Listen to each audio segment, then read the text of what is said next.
안녕하십니까? 심장내과 전문의 낭만 닥터 B입니다. 한밤중 응급실. 62세 김모 씨가 의식을 잃은 채 응급실로 급히 이송되었습니다. 의료진이 재빠르게 혈당을 체크하니 혈당 수치가 500mg/dl을 넘을 정도로 위험한 상태였습니다. 가족들은 크게 당황했고 의료진은 곧바로 고혈당 쇼크에 대한 응급처치를 시작했습니다. 다행히 치료 덕분에 몇 시간 뒤 김 씨는 의식을 되찾았지만 모두를 놀라게 한 한마디를 남겼습니다. 김 씨는 깨어나자마자 분명히 이것도 넣어 마시고 있었는데 왜 나에게 이런 일이 생긴 거죠? 하고 되물었습니다. 가족들에 따르면 김 씨는 몇 달 전부터 유튜브에서 본 건강 비법을 열심히 따라하고 있었다고 합니다. 매일 아침 물에 식초 한 스푼을 넣어 마시면 혈당 관리에 좋다는 영상을 보고 그때부터 거르지 않고 식초물을 챙겨 마셨다는 것이죠. 김 씨는 이 정도면 내 혈당은 문제없겠지 안심하고 지냈다고 합니다. 그런데도 그는 결국 응급실 신세를 치고 말았습니다. 김 씨 사례에서 보듯 유튜브에서 봤던 건강법 하나만 맹신했다가는 큰 효과를 못 보고 오히려 위험해질 수도 있습니다. 김 씨는 좋은 식초 건강법을 실천했지만 그것만으로는 부족했습니다. 혈당을 낮추는데 일부 도움이 될 수는 있어도 근본적인 생활 습관을 바로잡지 않으면 결국 효과가 미미했던 거죠. 이처럼 인터넷에 떠도는 단편적인 건강 팁 하나에만 의존했다가 실망하는 분들이 10명 중 9명이나 됩니다. 분명히 영상에서 시키는 대로 따라 했는데도 혈압이 그대로이거나 혈당이 높아지고 살도 빠지지 않는다는 분들이 많습니다. 왜 이런 일이 생길까요? 핵심은 그것만으로는 부족하다는 것입니다. 우리의 몸은 하나의 요인만 바꾼다고 극적으로 좋아지지 않습니다. 식초물을 마시는 것도 좋지만 생활 전반을 균형 있게 관리해야 진짜 효과를 볼 수 있습니다. 유튜브에서 소개하는 특정 음식이나 운동 하나로 건강이 확 좋아질 거라고 믿고 따라 했다가 크게 효과 못 본 경험 여러분도 있으실 겁니다. 김 씨 같은 사례를 교훈 삼아야 합니다. 한 가지만으로는 절대 충분하지 않다. 이 말이 오늘 드리고 싶은 핵심 메시지입니다. 특히 혈당 관리나 혈압, 체중 관리는 복합적으로 접근해야 합니다. 어떤 분은 물을 많이 마시면 다 해결될 거라 생각하고 또 어떤 분은 특정 영양제만 챙겨 먹으면 괜찮을 거라 믿습니다. 그러나 그런 부분적인 노력만으로는 우리 몸의 복잡한 균형을 잡기에 한계가 있습니다. 그렇다면 어떻게 해야 할까요? 김 씨처럼 실패를 겪는 분들이 놓치고 있는 진짜 생활 속 비법 5가지를 지금부터 하나씩 알려드리겠습니다. 이 5가지는 많은 분들이 중요한 줄 모르고 지나치거나 알면서도 실천하지 못했던 것들인데요. 차근차근 5위부터 1위까지 살펴보면서 왜 이 습관들이 필요한지 그리고 어떻게 실천하면 좋은지 말씀드리겠습니다. 실제 환자분들의 사례도 함께 소개해 드릴 테니 내 이야기라 생각하고 들어보세요. 5위. 물 마시는 타이밍이 건강 좌우한다. 많은 분들이 물을 많이 마시면 건강에 좋다는 말을 들어보셨을 겁니다. 하지만 언제 어떻게 마시는지는 잘 놓치십니다. 사실 물은 마시는 양도 중요하지만 타이밍이 더 중요합니다.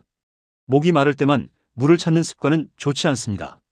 갈증을 느낄 때는 이미 몸이 상당히 디하이드레이터드, 즉 탈수 상태에 가까워졌다는 신호거든요.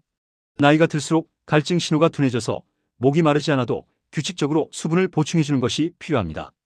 여기 72세 여성 박모 여사님의 사례가 있습니다. 박 여사님은 물을 너무 적게 마셔서 문제가 생긴 경우에요. 평소에 화장실 자주 가는 게 번거롭다며 일부러 물을 적게 드셨습니다. 목이 마르지 않으면 아예 물 한 모금 안 드신 날도 많았죠. 그러다 보니 만성적인 탈수 상태에서 혈당과 혈압이 오락가락하고 심지어 심한 변비와 요로 감염 방광염까지 생겨 병원을 들락날락하게 됐습니다.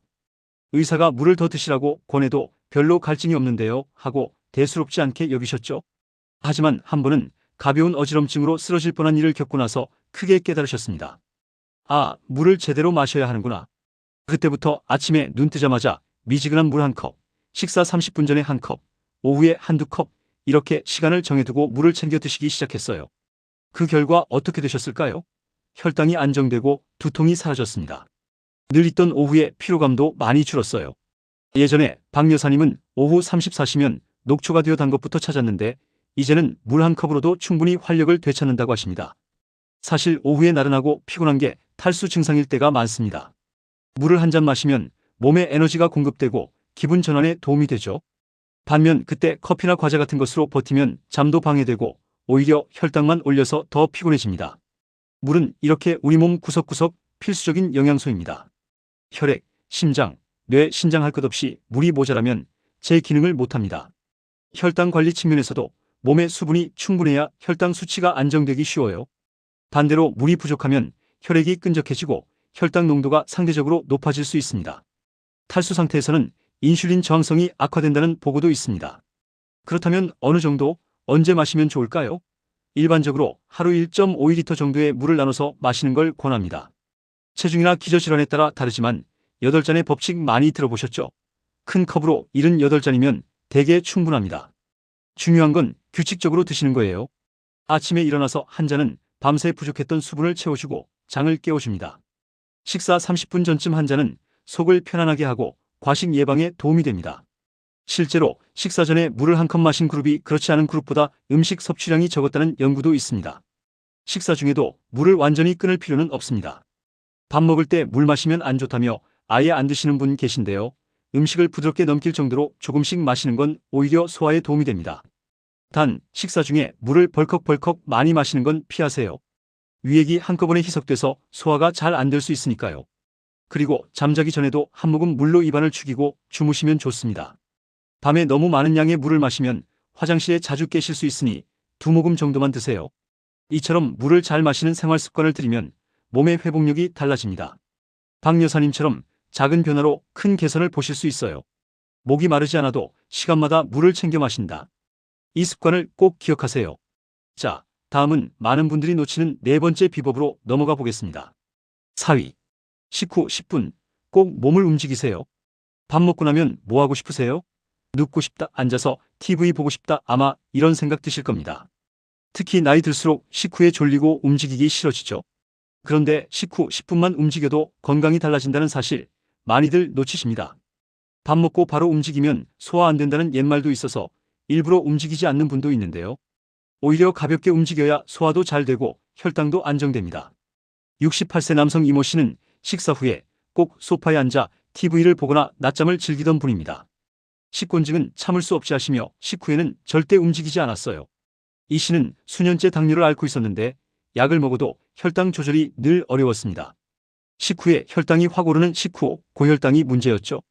그러던 어느 날 병원 상담에서 제가 이런 조언을 드렸습니다. 식사 10분 후에 동네 한 바퀴만 걸어보세요. 반드시요. 처음엔 에이, 그게 뭐 대수라고 하셨지만 딱 2주만 해보시라고 강하게 권했죠. 이 씨는 반신반의하면서도 매 끼니 후에 집 앞 공원을 1015분씩 걷기 시작했습니다. 힘들게 운동하는 게 아닙니다. 그냥 천천히 산책하듯 걸으신 거예요. 결과가 어땠을까요? 2주 후 병원에 오셔서 깜짝 놀란 얼굴이었습니다. 식후 혈당이 전보다 2030mg/dl 낮아졌다면서 약도 안 바꿨는데 이렇게 좋아질 수 있냐고 되묻더군요. 저녁 식사 후 졸음이 몰려와서 늘 쓰러져 자곤 했는데 요즘은 덜 졸리고 밤에 TV 볼 힘도 남는다고 하십니다. 몸이 확실히 가벼워졌다는 말도 덧붙이셨어요. 비단 이 씨만 그런 게 아닙니다. 식후 활동의 중요성은 여러 연구에서 속속 밝혀지고 있어요. 식사 후에 걷거나 가볍게 몸을 움직이면 혈당 상승을 억제해줍니다. 음식 먹고 우리 몸은 포도당을 혈액으로 흡수하기 시작하는데 가만히 있으면 그 당이 혈액에 그대로 남아있지만 움직이면 근육이 당을 소비하기 시작하죠.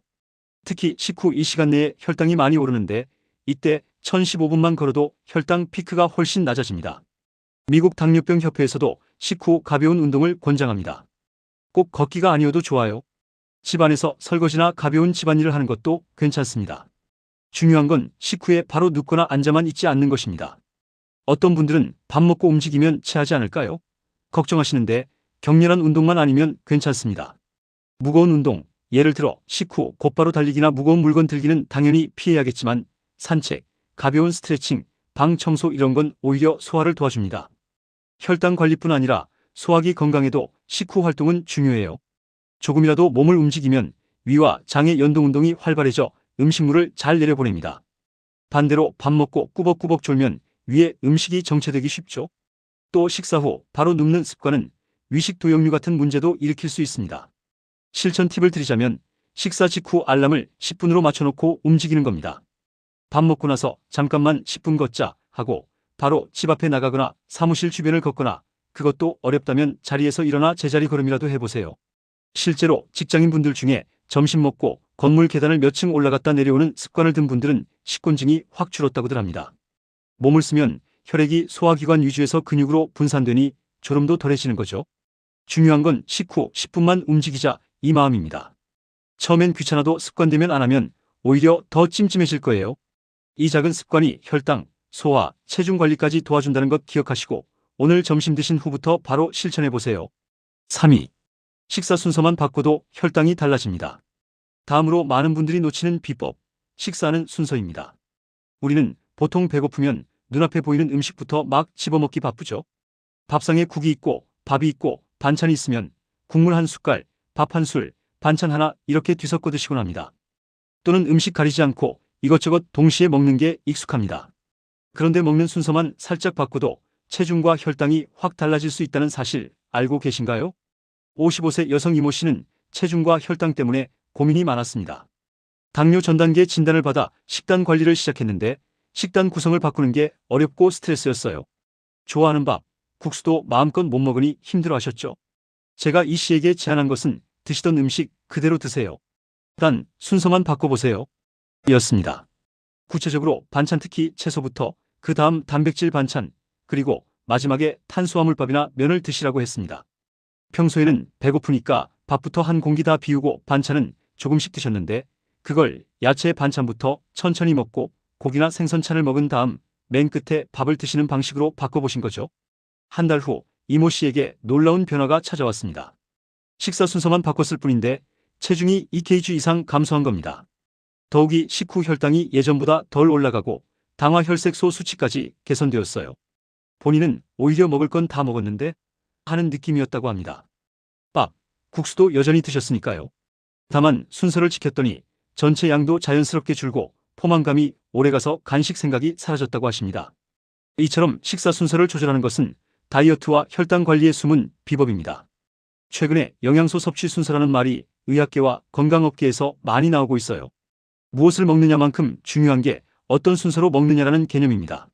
일반적으로 권하는 순서는 채소 마이너스 단백질 쌀고기, 생선, 두부, 달걀 등 마이너스 지방 약간 마이너스 탄수화물 순입니다. 예를 들어 한 상 차림에서는 나물무침, 샐러드 같은 야채 반찬을 먼저 먹고 두부나 생선, 살코기 등을 그 다음에 드세요. 그리고 밥이나 국수, 빵 같은 탄수화물은 가장 마지막에 천천히 드시면 됩니다. 왜 이 순서가 좋을까요? 첫째, 식이섬유와 단백질을 먼저 먹으면 혈당이 급격히 오르는 것을 막아줍니다. 섬유질이 풍부한 음식은 위에서 수분과 섞여 걸쭉한 젤처럼 변하여 포도당의 흡수를 늦추는 역할을 해요.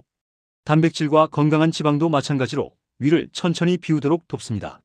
그래서 탄수화물을 맨 나중에 먹으면 포도당이 한꺼번에 확 흡수되지 않으니 혈당 피크가 완만해집니다. 실제로 미국 코넬대 의과대학 연구에서는 식사 순서를 조절했더니 식후 혈당 상승률이 평균 46%나 감소했다는 보고도 있습니다. 같은 음식이라도 순서만 바꿨더니 혈당이 절반밖에 안 오른 겁니다. 놀랍지 않나요? 둘째, 포만감 유지에 유리합니다. 식사 초반에 채소와 단백질로 어느 정도 배를 채우면 탄수화물은 평소보다 적게 먹어도 배부르게 느끼죠. 과식 예방 효과가 있습니다. 아까 이모 씨도 먹고 나면 예전보다 배가 든든한데 더 적게 먹는다고 했잖아요. 이것은 우리 몸에서 GLP-1이라는 호르몬이 나오기 때문입니다. 채소와 단백질을 먹기 시작하면 장에서 GLP-1 분비를 촉진하는데 이 호르몬이 식욕을 억제하고 포만감을 오래 지속시켜줍니다. 최근 비만 치료제 주사로 유명한 약들이 바로 이 GLP-1 호르몬을 작용시키는 원리인데요. 순서를 바꿔 먹기만 해도 우리 몸이 자연스럽게 포만 호르몬을 잘 나오게 할 수 있는 거죠. 물론 전체적인 영양 균형과 과잉 섭취하지 않는 것이 전제되어야 합니다. 아무리 순서를 지켜도 폭식하면 소용없겠지요. 하지만 채소 마이너스 단백질 마이너스 탄수화물 순서만 잘 지켜도 식사량 조절이 절로 되고 건강에 큰 도움이 됩니다. 실제로 2년 동안 매 끼니 채소를 제일 먼저 먹은 당뇨병 환자들이 그렇지 않은 환자들보다 장기 혈당관리 지표 당화 혈색소가 유의하게 낮았다는 연구도 있습니다. 그만큼 꾸준히 하면 지속적인 효과가 있다는 거죠. 실천하시려면 식사 전에 샐러드나 나물 반찬부터 드시는 습관을 들이세요. 혹시 일품 요리처럼 한 그릇에 다 섞여있는 음식 비빔밥이나 햄버거 등을 드실 때는 한꺼번에 드시지 말고 건더기 위주로 먼저 드신 후 탄수화물 부분을 나중에 드시는 식으로 응용할 수도 있습니다. 예를 들어 샌드위치를 먹을 때 빵부터 베어 물지 마시고 속에 있는 야채와 고기부터 포크로 집어먹고 빵을 나중에 드시는 분들도 있어요. 조금 독특해 보일지 몰라도 건강을 위해서는 그런 실천도 가치 있는 노력입니다. 정리하면 채소 마이너스 단백질 마이너스 탄수화물 이 공식 기억하세요. 이렇게 드시면 살도 덜 찌고 혈당도 덜 오르니 일석이조입니다. 처음에는 의식적으로 신경 써야겠지만 습관이 되면 몸이 편안해지는 걸 느끼실 거예요. 2위. 허벅지 근육, 당신의 생명 근육입니다. 네 번째 비법까지 살펴봤고 이제 2위, 상위권 비법입니다. 바로 근육, 그 중에서도 허벅지 근육 키우기입니다. 혹시 갑자기 근육 이야기, 나는 헬스도 못하는데 하고 겁먹지 마세요. 여기서 말하는 건 거창한 보디빌딩이 아닙니다. 일상에서 허벅지 근력을 유지하고 강화하는 간단한 습관을 뜻합니다. 왜 허벅지 근육이 중요할까요? 우리의 허벅지, 엉덩이 같은 하체 근육은 몸에서 가장 큰 근육들입니다. 이 큰 근육들이 우리 몸에 들어온 포도당의 약 70%를 소비한다는 사실 알고 계신가요? 쉽게 말해 허벅지 근육이 발달해 있으면 먹은 당을 그만큼 잘 태워버린다는 겁니다. 반대로 허벅지 근육이 부실하면 포도당 소비가 줄어들고 남은 당은 혈당을 올리거나 지방으로 축적되겠죠. 당뇨병이나 비만 관리에 근육이 필수라는 말은 이에서 나옵니다. 특히 나이가 들면 근육이 줄어드는 근감소증이 찾아오는데 그냥 나이 탓이라고 내버려두면 안 됩니다. 근감소증이 오면 기초대사량이 떨어져서 살이 더 쉽게 찌고 혈당도 잘 안 내려가게 됩니다. 또 근력이 약해지면 균형을 잃어 넘어지기 쉽고 관절 통증도 늘지요. 결국 운동하기 더 힘들어지는 악순환에 빠집니다. 75세 남성 정모 씨는 당뇨병을 15년째 앓고 계신 분인데 체중은 별로 안 나가는데 혈당이 높은 케이스였어요. 얼핏 보기엔 마르신 편이라 왜 살도 안 찐 분이 혈당이 높지? 싶었는데 체지방률이 높고 근육량이 매우 낮은 마른 비만이셨습니다. 특히 허벅지와 엉덩이 쪽 근육이 많이 줄어서 계단 오르기도 힘들어했죠. 정 씨는 나이가 드니 다리 힘이 빠져서 운동은 엄두도 못 내겠다며 포기한 상태였습니다. 제가 정 씨에게 작은 숙제를 드렸습니다. 매일 의자에 앉았다 일어서기 10번씩 해보세요. 처음엔 그게 운동이 되겠냐며 웃으셨지만 해보시겠다고 약속하셨어요. 의자에서 앉았다 일어서기, 즉 체중을 이용한 스쿼트 동작을 하루 10번, 가능하면 23세트 해보시라고 한 거죠. 2달 후 정모 씨는 매우 밝은 표정으로 저를 찾아왔습니다. 집에서 틈날 때마다 앉았다 일어서기를 하다 보니 허벅지 힘이 붙는 게 느껴졌다고 합니다. 예전에 한번 오르면 다리가 후들거리던 계단도 이제는 한층 정도는 거뜬하다고 해요. 가장 놀라운 것은 혈당 조절이 눈에 띄게 좋아졌다는 점입니다. 식후 혈당도 내려가고 당화혈색소 수치도 개선되었어요. 의사인 저도 기대 이상이라 깜짝 놀랐을 정도입니다. 역시 근육은 배신하지 않는구나 실감했습니다. 정 씨는 근력 운동이 이렇게 효과 있을 줄 몰랐다며 이제는 다음 단계로 가벼운 아령 운동까지 해보겠다고 의욕을 보이십니다. 이 사례에서 보듯 허벅지 근육은 우리의 건강을 지탱하는 생명 근육입니다. 하체 근육을 키우면 혈당뿐 아니라 혈압관리, 심혈관 건강, 관절 보호 등 다방면으로 이점이 큽니다.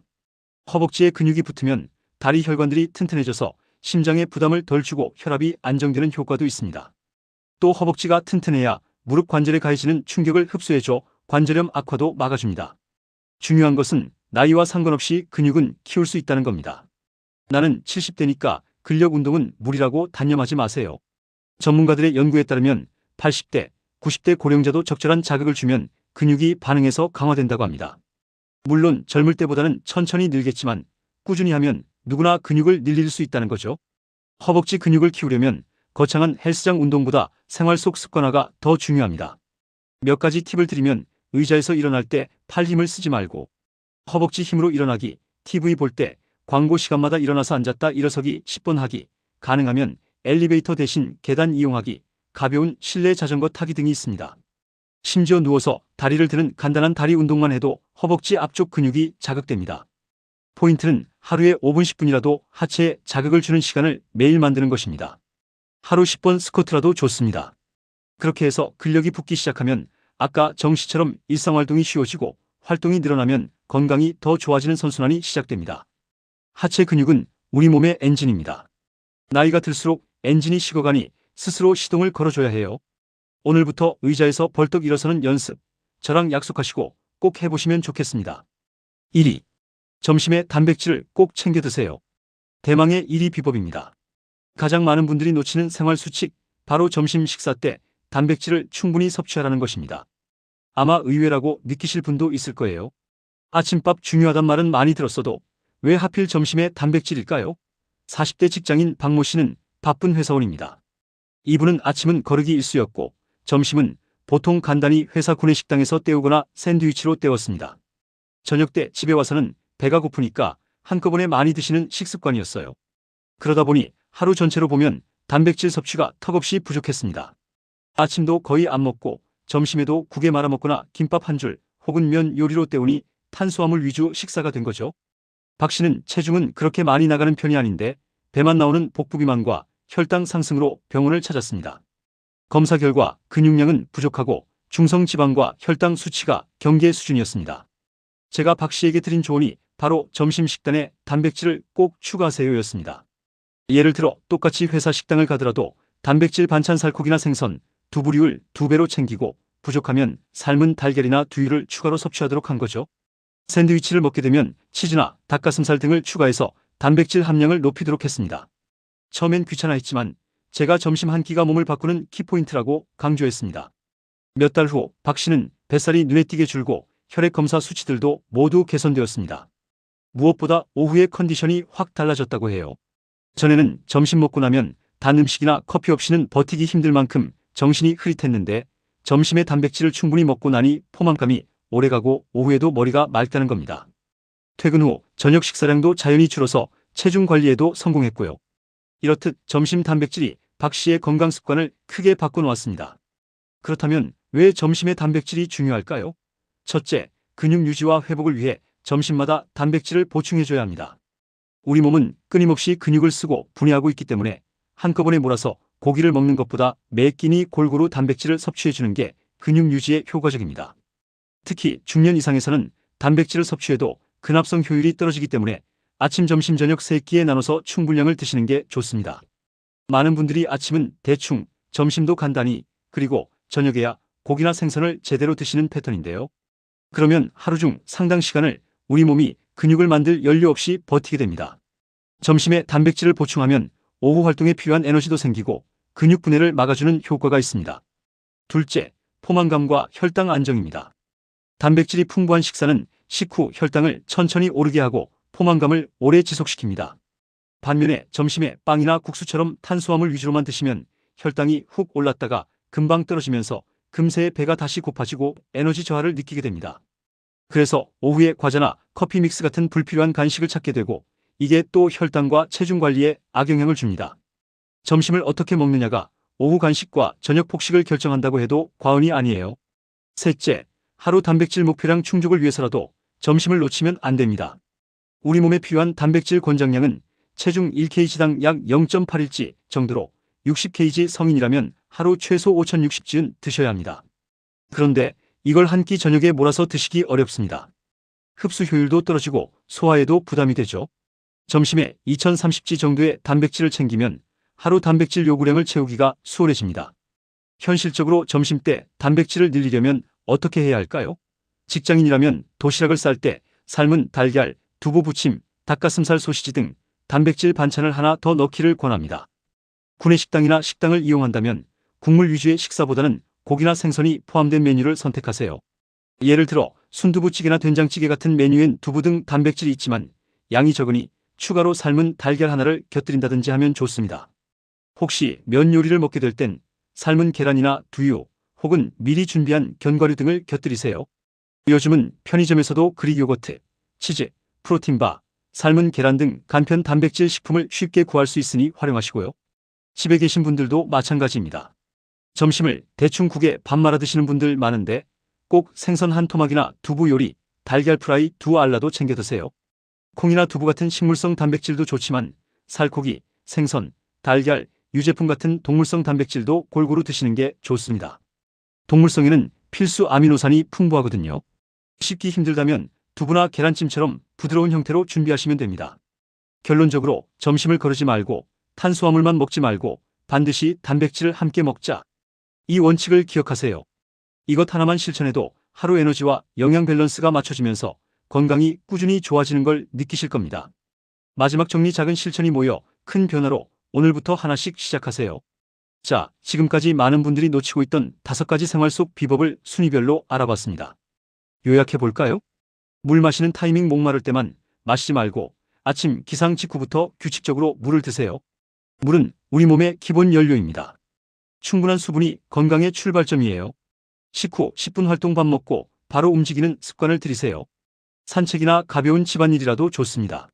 식후에 몸을 움직이면 혈당 급등을 막고 소화를 도우며 피로와 졸음도 예방해줍니다. 식사 순서 조절 같은 음식도 어떤 순서로 먹느냐에 따라 혈당과 체중에 큰 차이가 납니다. 항상 채소부터 단백질 반찬을 두 번째로 탄수화물은 마지막에 드세요. 이 순서만 지켜도 과식이 줄고 혈당이 안정됩니다. 허벅지 근육 강화 하체 근육은 쓰면 쓸수록 늘어나고 우리 건강을 지켜줍니다.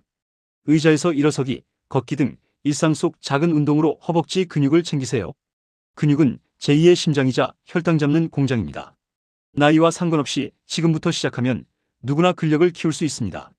점심 단백질 섭취 하루 중점으로 점심 식사에 단백질을 충분히 드시는 것을 잊지 마세요. 점심을 탄수화물 위주로 때우지 말고 꼭 고기, 생선, 두부, 달걀 등 단백질 반찬을 추가하세요. 그래야 오후에 힘이 나고 근육도 지키고 밤에 폭식하지 않게 됩니다. 이 5가지 수칙은 각각도 효과가 크지만 함께 실천하면 시너지 효과가 납니다. 처음에 응급실까지 갔던 62세 김모 씨 기억나시죠? 식초물 하나로 버티려다 큰일을 겪었던 그분도 이후로는 이 5가지 생활 수칙을 하나씩 실천했다고 합니다. 물병을 항상 곁에 두고 조금씩 마시고 식사 후에는 TV 보기 전에 10분 산책부터 나가고 밥상에서도 반찬부터 드시려고 애쓰신대요. 또 재활치료 겸하여 다리 근력 운동도 시작하셨고 점심에는 단백질 위주로 드신다고 합니다. 몇 달 지나 다시 배웠는데 혈당도 안정되고 얼굴에 생기가 돌더군요. 무엇보다 이제는 내가 건강을 관리하고 있다는 자신감이 생겼다고 밝게 말씀하실 때 정말 뿌듯했습니다. 작은 습관 변화들이 모여서 김 씨의 인생을 되돌려 놓은 거죠. 여러분도 할 수 있습니다. 절대 늦지 않았어요.